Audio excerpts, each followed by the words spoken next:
Scandinavian 596, call Reykjavik 1257. 1257 for Scandinavian 596, away. Wick John O'Groats Airport is located 1 nautical mile, or almost 2 kilometres, north of the town of Wick in Caithness, at the northeastern extremity of the mainland of Scotland.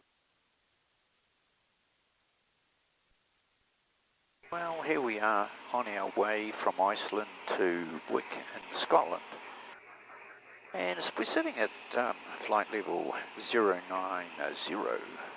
above a pretty solid layer of low stratus.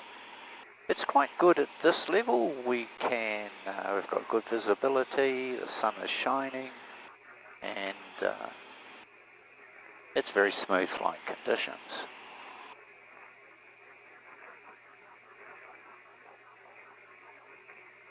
I can actually see that jet, Barry.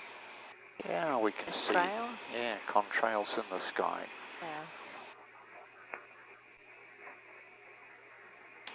Well, today the weather at Wick, or approaching the north of England, is a little concerning.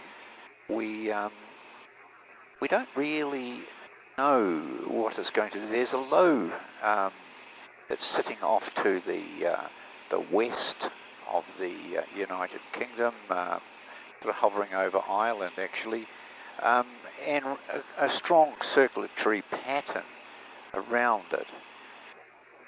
And right now we're probably in the area where we forecast some stronger winds were forecast because our ground speed has dropped off. We're now looking at, we're doing about 143 knots ground speed. That should improve a bit further on, maybe in another 100 miles.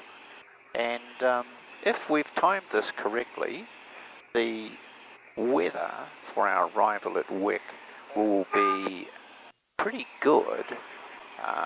It certainly wasn't this morning, but they were forecasting a clearance mid-afternoon and going on into the evening. So we're aiming to be there at about when that's clearance is in the area. And yeah, it's tomorrow we had better, more favourable in-flight winds, but the forecast conditions in Wick were not as good tomorrow as they are today. So we're taking advantage of what we've got and heading down the track. It's not too bad, is it? It's not too bad. We entered it at 13:34. So I'm just going to keep a time check of how thick that band is. But it's very smooth, a little bit slow ground speed, but every now and again you keep seeing the lowest clouds below, so it's not a particularly thick lot of cloud. Now we're punching into a around 20 knot headwind.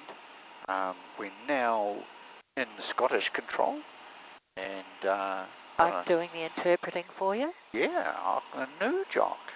And we've been cleared direct to Wick from where we were out on the north of Scotland.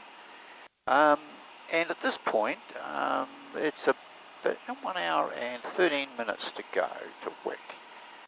So the end is in sight. The north of Scotland is clearly painted on our big screen. And, you know, it's getting close to a sense of achievement, really. Yeah. Haven't got the weather on Wick yet.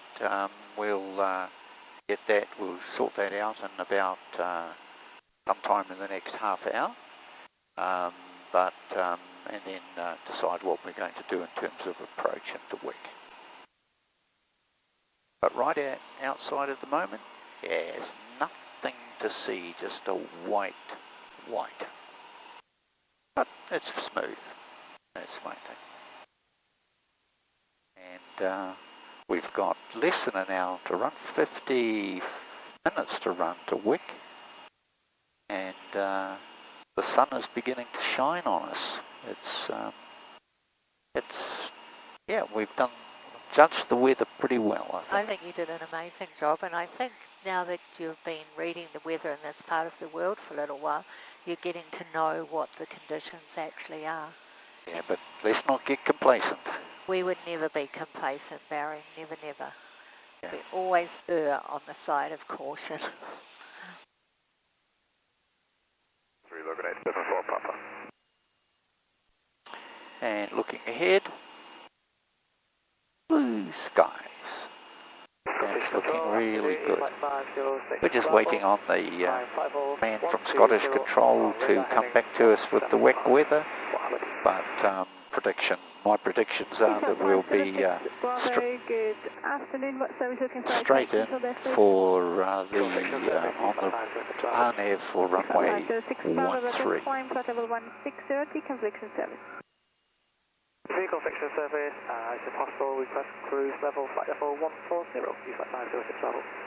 Flight 506 Bravo, no problem, stop climb flight level 140.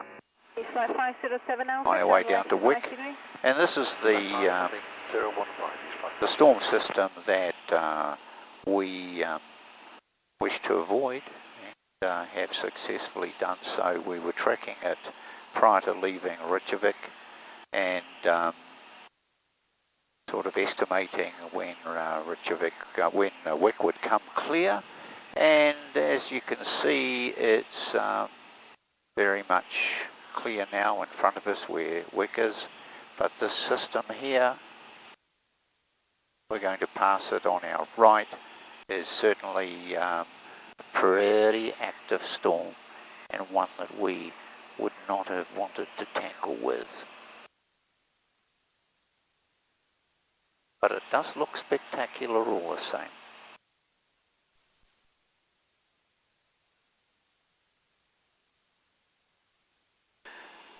Zulu Alpha Zulu, we're just about to pass over Ogusu, and we're 2,500 visual.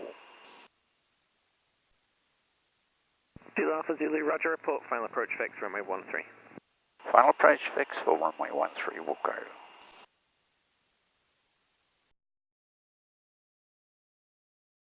Wick was originally a grass airfield used by Captain E. Freson's Highland Airways Limited, later Scottish Airways, from 1933 until 1939. Requisitioned by the Air Ministry during World War II, the airfield was extended with hard runways, hangars and other buildings. Runway 1331 is 1,825 metres in length, or almost 6,000 feet.